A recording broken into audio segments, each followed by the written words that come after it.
ristoratore per il titolare del ristorante Amelia di Mestre, nel mirino dello stesso malvivente. San Silvestro al pronto soccorso per l'uomo furioso per l'ennesimo atto di violenza nel suo locale già bersagliato di furti. Prima il pericoloso botto illegale fatto scoppiare sotto l'auto, poi l'aggressione all'ex vigile che li aveva rincorsi dopo i danni alla sua vettura, la violenza a Mestre.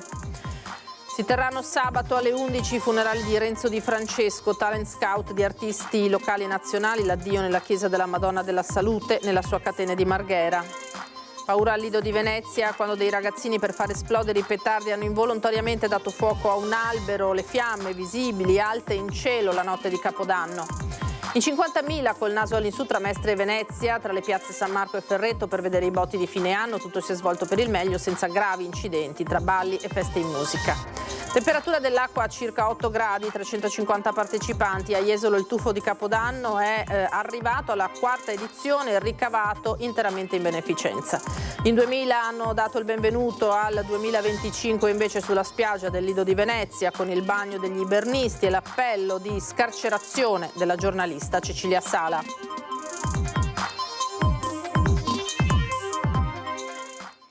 Buonasera, ben ritrovati, edizione di Venezia dei nostri telegiornali, eccoci in diretta. E dunque 2 aggressioni in 48 ore sono quelle che ha dovuto subire il titolare del ristorante Amelia Romana di Mestre nel mirino dello stesso malvivente. San Silvestro al pronto soccorso, il ristoratore è ovviamente furioso per l'ennesimo atto di violenza.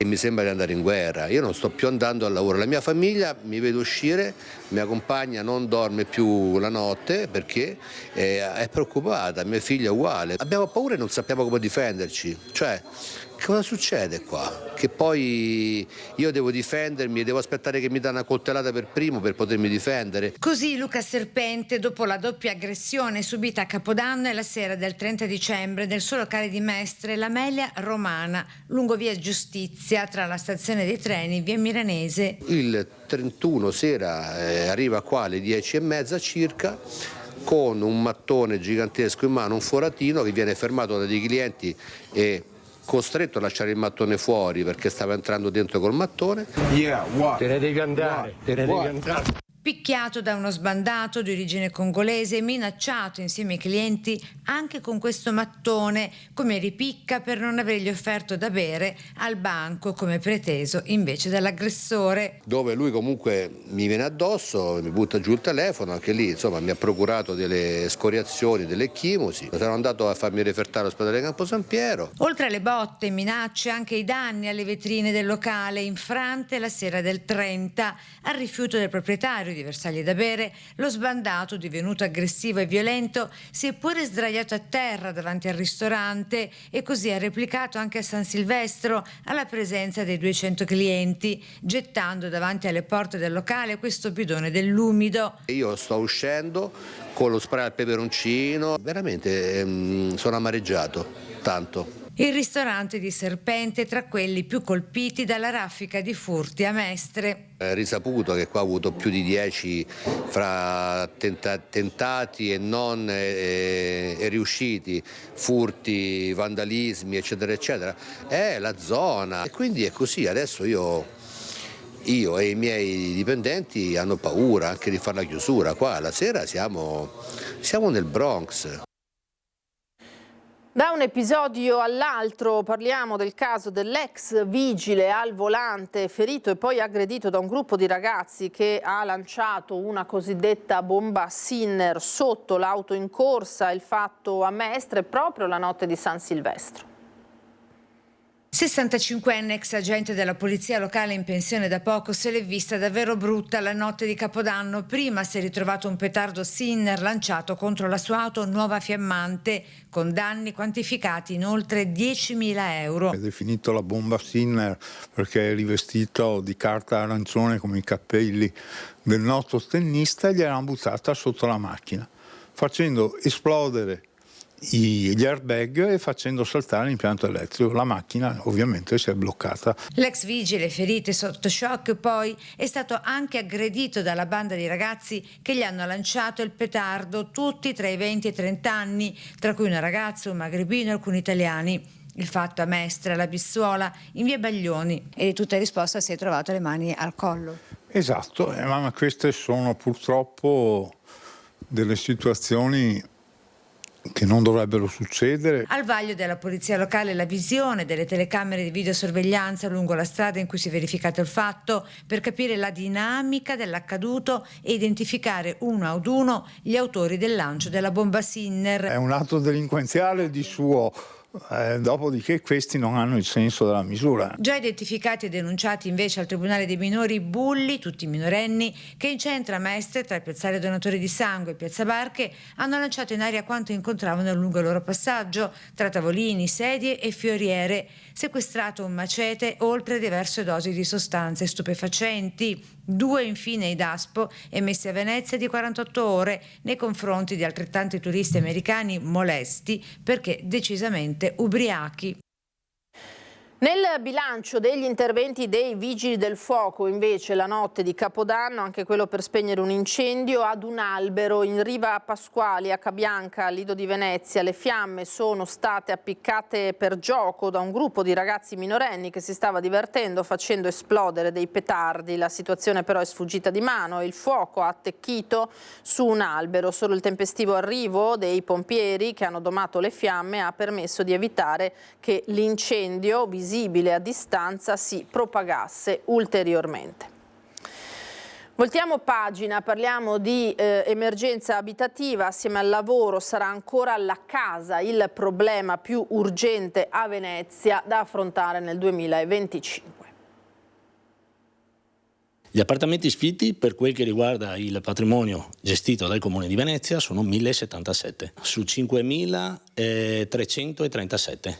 Non si può investire una cifra così irrisoria, si parla di 5-6 milioni di euro annui, a discapito di tutto quello che è il progetto, il faraonico progetto del Bosco dello Sport, che ha sottratto, a nostro avviso, fondi da tutte le parti, e chi ci paga, a nostro avviso, è l'edilizia residenziale pubblica. L'anno sarà anche cambiato, ma le questioni rimangono sempre quelle. Secondo la Consulta Civica Veneziana e Alleanza Verdi-Sinistra, il problema della casa e lo spopolamento del Comune di Venezia restano tra le emergenze più urgenti da risolvere anche nel 2025. Il problema abitativo che diventerà sempre più emergenziale, perché negli anni, rispetto alla crisi economica che c'è, l'esigenza di abitazioni, di case, eccetera, ce n'è in abbondanza, però il Comune, a quanto sembra, investe su altri campi che sicuramente non sono quelli sociali e civili, che sono la prima esigenza del cittadino, la casa e il lavoro. Casa e lavoro, perché la monoeconomia turistica da un lato ha prodotto lavori che hanno reso Venezia il capoluogo di provincia con i redditi più bassi del nord-est.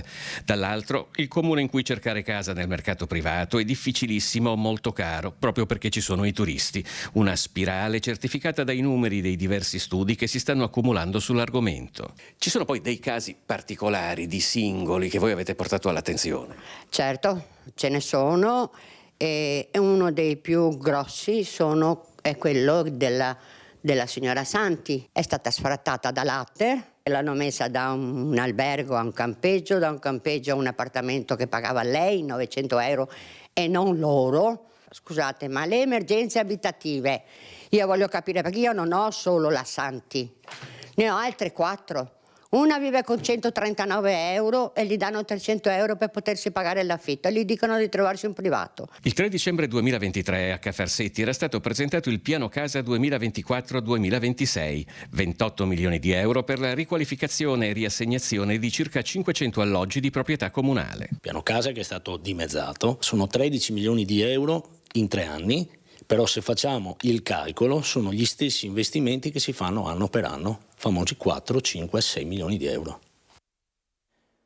Si terranno sabato alle 11 a Catene di Marghera, nella chiesa della Madonna della Salute, i funerali di Renzo Di Francesco, 83 anni, venuto a mancare a causa del Covid, sfociato in una polmonite acuta, lutto che ha profondamente sconvolto la comunità nel mondo della musica, in particolare dello spettacolo. Originario di Marghera, fonico, storico delle orme, è con i Rockets nel 78 che gli arriva il riconoscimento di miglior fonico dell'anno. dell'anno. Ha collaborato con Pooh, Patti Bravo, Amanda Lira, Anna Oxa, Mia Martini e Rettore. Talent Scout, ha lanciato personaggi come Carlo e Giorgio, Sergio Ricci e gli Old 7 Years di Marghera. Ha pure scritto un libro da cui è stato tratto l'omonimo film La Baita Rossa. Andiamo al Capodanno, quello fatto di festeggiamenti, non necessariamente di cronaca. A Venezia e Mestre il bilancio di questa chiusura di 2004 e avvio di 2025. Tutto si è svolto senza incidenti particolarmente gravi. In 40.000 hanno assistito allo spettacolo pirotecnico dei fuochi. A Venezia in 40.000 hanno atteso il 2025 con gli occhi rivolti verso il cielo per godersi lo spettacolo pirotecnico dei fuochi d'artificio che, riflettendosi sulla laguna, hanno regalato luci e magia. In 10.000 invece hanno festeggiato il nuovo anno in Piazza Ferreto a Mestre, tra canti e balli, davanti al palco dove i talenti di Virgin Radio hanno animato con tanta musica la serata fino a notte inoltrata. Grande è stato l'impegno del comune con il braccio operativo di Vera per la buona riuscita delle manifestazioni diffuse sul territorio comunale. Il sindaco di Venezia, Luigi Brugnaro, ha voluto ringraziare tutti coloro che sono stati impegnati nell'organizzazione, parlando di grande gioco di squadra. Abbiamo vissuto dei fuochi d'artificio spettacolari con decine di migliaia di persone entusiaste ma ordinate, grazie alla collaborazione delle forze dell'ordine che ribadisco e della prefettura che ribadisco. Voglio ringraziare a nome di tutti. A Venezia la scenografia non ha tradito le attese. Alla mezzanotte il tradizionale appuntamento dei fuochi d'artificio che hanno illuminato il bacino di San Marco, dando così il benvenuto al 2025 per una quindicina di minuti, a flusso e deflusso regolati nell'area delimitata, dove fin dalla prima serata attraverso varchi d'accesso sono stati effettuati i controlli di sicurezza. 300 le persone messe in campo da Vera, 140 gli agenti della polizia locale, una sessantina gli addetti di Veritas per mantenere pulita la città, potenziati i servizi sanitari di pronto soccorso e i collegamenti al CTV. Temperatura dell'acqua a circa 8 gradi, 350 i partecipanti, organizzato da Just Friends Onlus col supporto del comune di Jesolo. Il tuffo di Capodanno è arrivato alla 4ª edizione, il ricavato viene devoluto interamente in beneficenza a favore dell'associazione stessa, che ha come obiettivo quello di sviluppare progetti di inclusione sociale e raccogliere fondi a favore di bambini e adolescenti con disabilità. E in 2.000 persone invece hanno dato il benvenuto al 2025 sulla spiaggia del Lido di Venezia, anche in questo caso incuranti del freddo. Vediamo. Il gelido bagno in acqua degli Ibernisti ha festeggiato come tradizione sulla spiaggia del Lido di Venezia l'arrivo del 2025. La 44esima edizione degli auguri di Capodanno sulla spiaggia del Blue Moon ha visto la partecipazione di ben 2.000 persone per applaudire il coraggio di 90 ibernisti, 50 uomini e 40 donne, che hanno sfidato le fredde acque dell'Adriatico, 8 gradi la temperatura dell'acqua, 6 quella dell'aria, che si sono immersi in mare. L'organizzazione è stata della Protezione Civile del Lido, grazie al sostegno di Vera, braccio operativo del comune, e di altre associazioni. I volontari hanno poi preparato e cucinato per tutti 300 cotechini e 80 kg di lenticchie, serviti in riva al mare. Volevo ringraziare il nostro mentore, il dottor Piero Rosasalva di Vela, che ci segue da moltissimi anni, la partecipazione del comune e Venezia Spiagge. Insieme agli ibernisti, insieme all'Associazione Nucleo di Protezione Civile del Lido, per festeggiare il nuovo anno con un bel bagno in acqua fresca e cotechino e lenticchie. Anche da qui è partito un appello per la scarcerazione immediata della giornalista italiana Cecilia Sala, ancora detenuta a Teheran. A lanciarlo il giornalista Claudio Locatelli di Fanpage, anche lui arrestato più volte in passato dal regime. Mi sono immerso qua anch'io oggi per dedicarlo a Cecilia Sala, che in questo momento si trova nelle carceri iraniane. Speriamo che anche il bagno di quest'anno, propiziatorio si dice qua nella tradizione veneziana, porti un'ulteriore attenzione al caso di Cecilia. L'iberlista arrivata da più lontano, in laguna, quest'anno è stata una giovane mamma di Stoccarda, premiata con il figlio, quest'ultimo 19 anni, è stato il più giovane a fare il bagno. Da Padova è invece giunto Adriano Boldrin, 74 anni, il veterano dei bagnanti. Continua così una tradizione inventata nel 1978 dall'avvocato Francesco Mario Delia con l'associazione Venezia Libera. Dobbiamo ringraziare gli organizzatori del luogo perché come sempre sono bravi e la fortuna è di trovarci sempre qui. Auguri a tutti. Nel 1978 sono stato io a ideare, inventare e organizzare la prima edizione del bagno degli invernisti. Logicamente non ero solo, sono stato aiutato dai soci del Club Nautico San Marco. E a chiusura del 2024 Venice Marathon ha voluto consegnare un riconoscimento a tutte le associazioni sportive e le realtà del territorio che hanno partecipato alle manifestazioni organizzate durante l'anno e che hanno raggiunto un grande successo. Non c'è solo la grande maratona di ottobre che ha visto al via 15.000 partecipanti da tutto il mondo e rappresenta sicuramente l'evento principe e principale dell'anno. Per Venice Marathon il 2024 appena concluso è stato un anno trionfale, 15 manifestazioni organizzate da aprile a novembre, 45.000 atleti ed atlete partecipanti, così come è stato straordinario il risultato della raccolta fondi a scopo benefico che ha superato i 155.000 euro. Risultati al top per i quali Venice Marathon ha voluto premiare con grande sensibilità e con una targa le 42 società sportive che hanno collaborato all'organizzazione, ma anche le istituzioni e i comuni coinvolti.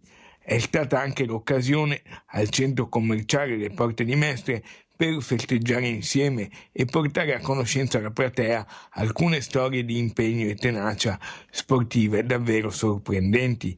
La serata, aperta dai saluti del presidente di Venice Marathon Piero Rosa Sarva e del vice sindaco e assessore allo sport Andrea Tomaello, ha regalato sorprese e tante emozioni.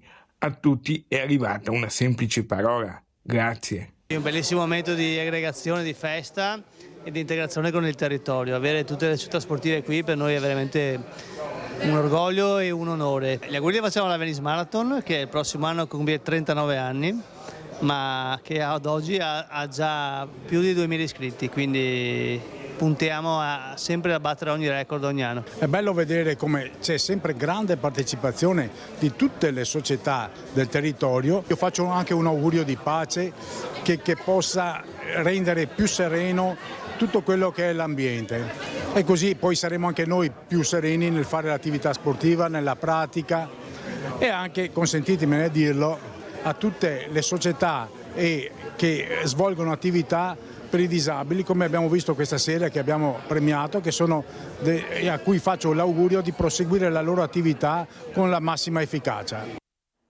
Nel discorso del Presidente della Repubblica di fine anno in riferimento a Sammy Basso sentiamo la commozione di mamma Laura.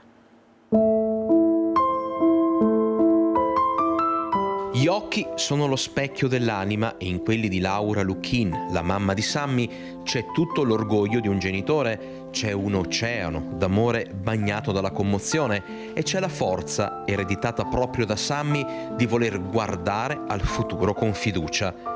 Le parole del Presidente della Repubblica Sergio Mattarella non se le aspettavano né lei né il papà Amerigo, ma come tutte le belle sorprese hanno saputo regalare un'emozione indimenticabile. È stato veramente un onore sentire il nome di mio figlio durante il discorso finale di fine anno. Il Presidente Mattarella ha accolto veramente pieno quello che è Sammy, quello che ha dato in tutti i suoi anni di vita. Si è speso tanto per tutti, ha dato il massimo, anche quando noi chiediamo di rallentare un attimo, ma lui diceva sempre no. Non c'è tempo, devo andare avanti. Un riconoscimento per Sammy, a cui il presidente Mattarella ha saputo dare il giusto tono, il giusto valore, il giusto spazio, cosa che in passato, quando Sammy era vivo, non tutti hanno saputo fare. E qui gli occhi di Laura Lucchin riflettono un po' di rammarico. Sì. Per tante persone succede la stessa cosa, quando vengono a mancare si capisce il vero peso e quello che hanno dato nella loro vita. Sì, lo penso anch'io che probabilmente aver dato più spazio, più parola a Sammy, perché veramente aveva tanto da dire. Sono stati giorni emotivamente impegnativi questi per mamma Laura e papà Amerigo, nominati oltretutto genitori dell'anno da Famiglia Cristiana. Noi abbiamo fatto la semplice famiglia, accompagnato Sammy, spronato a fare di tutto senza porgli mai dei limiti, anzi gli abbiamo sempre detto vai, noi ci siamo. Lui ci manca tanto, manca tantissimo, sempre però sapendo che lui continua ad esserci. Se Sammy da casa avesse visto il presidente Mattarella citarlo, nominarlo e insomma prenderlo ad esempio, che cosa avrebbe detto? Allora, probabilmente non potrei dirlo in una telecamera. No, si sarebbe sorpreso, avrebbe detto, ci sono tantissime altre persone che meritano di essere nominate dal presidente Mattarella, però poi penso che gli avrebbe fatto veramente tanto piacere. Questo ricordo di mamma Laura. Noi ci fermiamo qui per la rubrica Il tuo presepe, vediamo la natività di Luciano e Cristina di Fiesso d'Artico. Io vi saluto, vi auguro una buona serata.